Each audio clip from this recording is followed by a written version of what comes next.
WHO OWES, WHO? Chandra Sen was the village moneylender. He lent money with a smile, and the poor borrowers who knew next to nothing about such things as compound interest slowly came to the dismal realization that the interest they had to pay came to a lot more than the money they had borrowed. In the same village was a tough, hard-headed farmer named Bhimoo, who, sick of hearing so many tales of Chandra Sen's greed, decided to teach the moneylender a lesson. Waiting till a festival day when the village street would be thronged with people, Bhimoo went up to Chandra Sen's stall and quietly asked the moneylender for a loan of 100 rupees.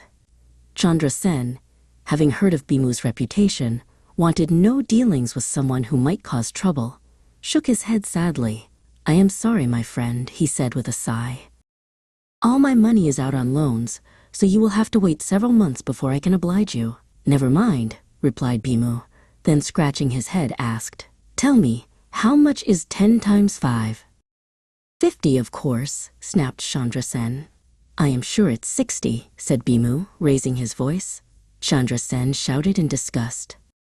"Idiot, I tell you it's only 50.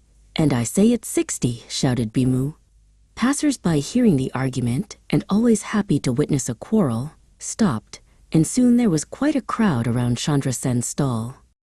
Turning to the crowd, Bhimoo cried desperately, "What injustice! This avaricious moneylender owes me 60 rupees. Now he swears he only owes me 50. "You rogue!" Chandra Sen shouted, shaking his fist at Bhimoo. "I do not owe you any money." That's not true," shouted a voice from the crowd. "We all heard you tell this man it was 50 and not 60.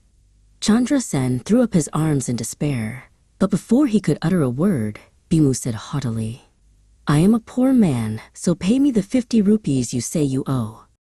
"That's right, pay up," shouted more than one voice from the crowd, which was now beginning to look menacing.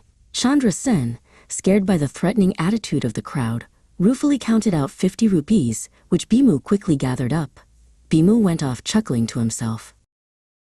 Chandra Sen sat and pondered over his loss.